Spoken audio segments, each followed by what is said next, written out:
Bonjour, bienvenue sur jean-pierre-villatte.com. Je vous présente un nouveau tutoriel sur Ciel Compta 2015 sur la gestion des emprunts.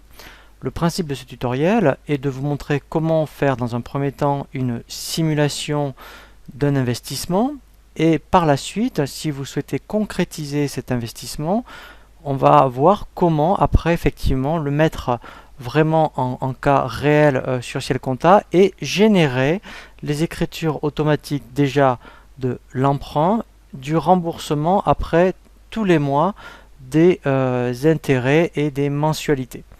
La première chose qu'on va voir donc c'est comment simuler un emprunt. Dans le menu liste, nous allons donc emprunt et nous allons simuler dans un premier temps un emprunt. Donc ici, je vais cliquer sur le bouton simuler.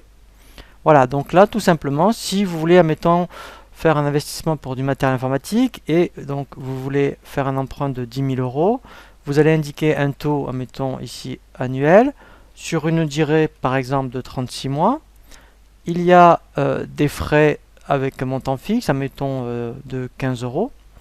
Et ici, nous allons voir donc quand est-ce que vous souhaiteriez faire cet emprunt. Alors là, mettons, nous sommes en novembre 2014 et si suite après, je dirais, à cette simulation, vous souhaitez éventuellement le mettre en place, on va dire que la date de l'emprunt serait pour le 8 décembre et la date de première échéance, par exemple, au mois de décembre, serait le 22. Donc ici, en fait, vous allez avoir ce qu'on appelle un tableau d'amortissement qui va vous donner les mensualités à rembourser tous les mois sur 3 ans. Donc ça, c'est déjà vraiment intéressant. Si par la suite, vous souhaitez, voilà, donc on garde cette simulation. Donc on va lui donner un nom. Donc je vais l'appeler, mettons, math info pour matériel informatique.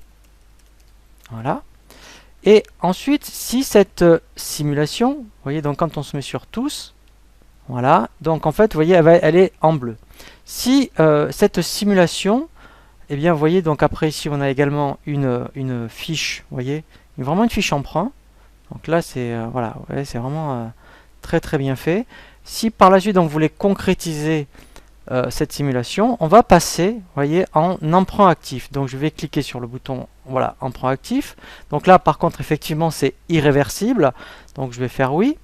Voilà. Et là, par contre, effectivement, il me demande des informations d'ordre comptable. Donc là, ce que je vais indiquer, c'est le compte d'emprunt, donc un compte 164, puisqu'en fait, il va être capable de me générer les écritures tout seul. Alors là, je ne vais pas vous parler d'analytique, on va faire quand même un cas relativement standard.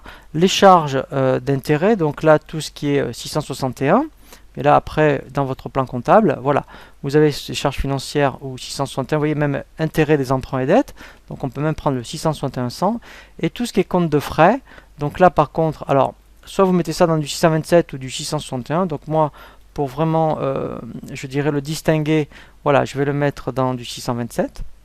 Et ici, vous allez indiquer dans quel compte de journal de banque il va falloir que l'écriture se génère. Donc moi, je vais dire là, cet emprunt doit se générer dans la Société Générale. Le mode de paiement, donc là, mettons, vous êtes prélevé. Et là, il faut indiquer le compte 512.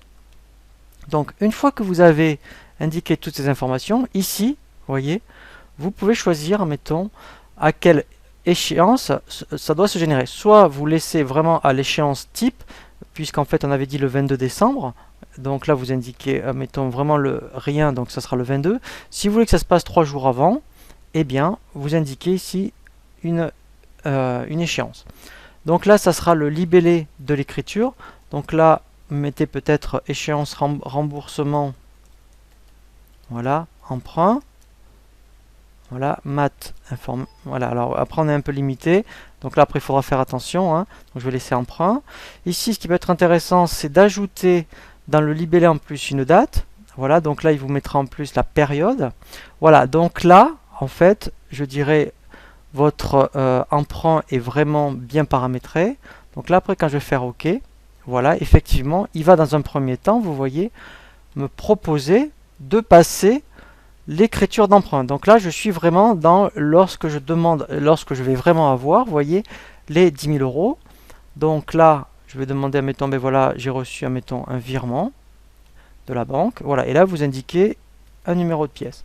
Voilà, donc ça, ici, là, voilà, dans un premier temps, ce qu'il a fait, c'est il m'a généré dans l'écriture, en fait, l'emprunt. Après, effectivement, au niveau de tout ce qui est par rapport, voilà, au niveau du remboursement, donc là, si je voulais, exceptionnellement, je vais anticiper, hein, puisque là on est au mois de novembre, si je voulais passer celle du 22 décembre, donc en fait, il suffirait que je sélectionne l'écriture, et là, en fait, je vais faire, vous voyez, générer les écritures.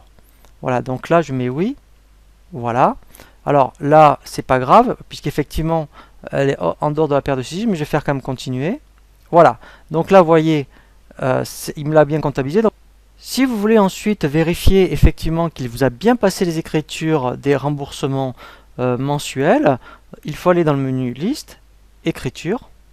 Et ici, vous voyez, on a bien dans le journal de banque Société Générale, dans un premier temps, l'emprunt qu'on a bien contracté.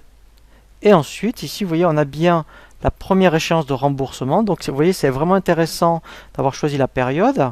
Et ici, voilà, vous avez à la fois le remboursement de l'emprunt, plus les frais, à la fois des charges d'intérêt et les frais qui sont tous les mois.